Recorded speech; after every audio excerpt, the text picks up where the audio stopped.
So your army is on death's ground, and in a pinch, one man is as good as 10. This is another concept from Sun Tzu that's it's often misinterpreted and probably one of the most complicated concepts. And it's a concept of the death ground strategy. And what it means simply is you put your team in a position where there is absolutely no other alternative but to win if they want to survive.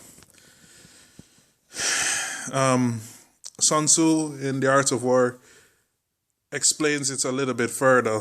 What you do is you place your army with their backs up against a mountain. So the only way they can possibly escape is to go through the enemy onward to victory. This strategy has been used by many commanders, and it has always proven to be successful.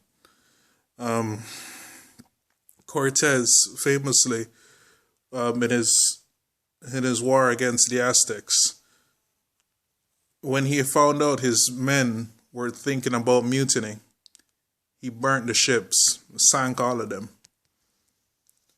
to put them into a position where the only way they would survive is to march forward. There are also stories of I forgot the name of this Marine captain during, I think it was the Korean War. I don't remember which war it was. Completely surrounded,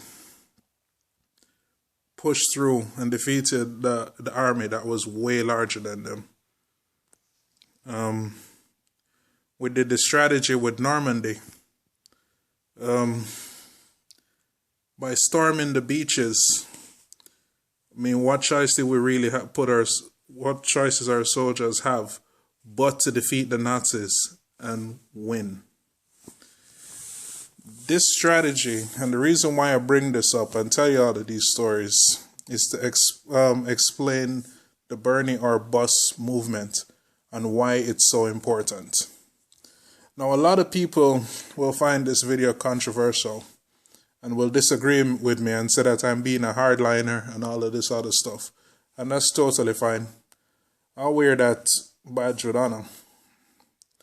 The truth is, though, you have to understand the realities of the world in which we live in right now. And I don't mean to say that to sound condescending or anything. What I mean to say is simply that the left and right paradigm is just an illusion, and it's gone. There is no left or right. There is no middle ground. There's top versus bottom. We have this obsession as a society in always trying to chase the center, in always trying to find the reasonable route. And our politicians on the Democratic side are always trying to be the big person in the room, the adult in the room, the pragmatist in the room that's going to come and reach out to everybody and, lead. In their terms, lead. The media is absolutely obsessed with this concept. And this concept is extremely dangerous.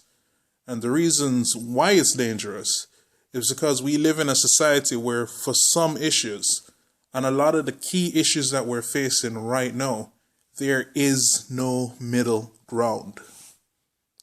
There is no middle ground on something like water safety, water quality. You can't have, kinda safe water or slightly polluted lead poisoned water. There is no middle ground on the fracking issue.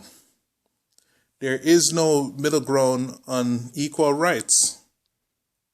Either you have equal rights or you don't. There is no middle ground. There is no compromise on these issues. And the reason why I bring up this topic is to talk about Obama. If you've been watching the news, you'll see that he just floated the idea of putting a Republican Republican Supreme Court justice. Now, you'll have some people who say, oh, he was just playing a political game. For what purpose? What, to point that the Republicans would block anything? We already freaking knew that. What if they had called his bluff? Think about it.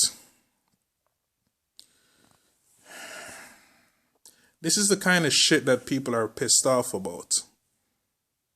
And why I 100% support the Burning Our Bus movement. Because we need to change the system. For years, Democrats have always won by holding civil rights hostage. They play on the fears of liberals. That we're afraid that we'll lose gay rights. We're afraid that we're going to lose women's rights because the Republicans are insane. But that's not good enough.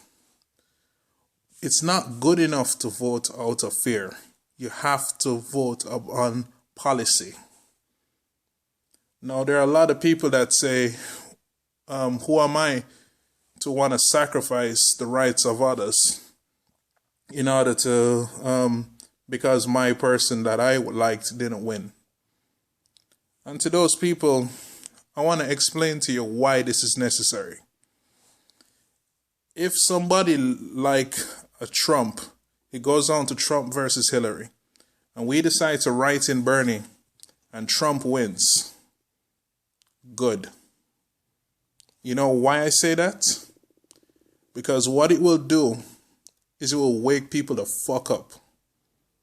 When the economy tanks, when people are actually suffering, and when they see the Republicans for who the fuck they are, they'll actually want real change.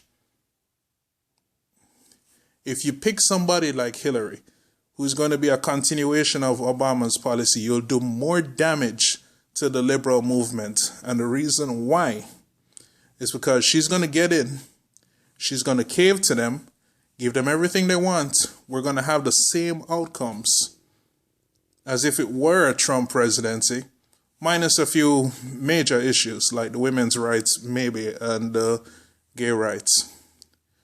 But what it will do is that it will completely destroy the liberals and progressives' credibility, because people are going to, what affects people the most is whether or not you can buy food. If you have a situation where you lose your job and everything, and you have a Democrat as the president, you're going to blame liberalism and progressivism, and you're going to move further to the right. This is what we saw happen in 2012 in that election. Because Obama would not pass real policies for change, the country moved further to the right.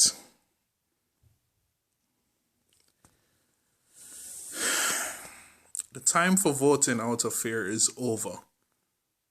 We need to fight, and we need to be strong. And we need to have an attitude that we're giving this all or nothing. And we're going to fight to the bitter end. And one way or another, we're going to get change. Now, I'll say one other thing. The reason why the death ground strategy is so controversial is because it's often misinterpreted. This is not like Pickett's charge for you Civil War buffs. The death ground strategy, in order for it to work, you need an absolutely viable way to win. And that viable path to win has to be behind the enemy. You have to have the hope, and you have to have the belief that you can win. And all that's stopping you is the obstacle right in front of you that you can defeat because you can see the light over their shoulders. That's what Burn Your Bus is all about. We have a viable solution. We can change the course of history. We can stop marching down this path to complete self-destruction. We can change this if we fight. Otherwise, we'll shut the fuck up and do as we're told. That's not who I'm gonna be. Feel the burn with me.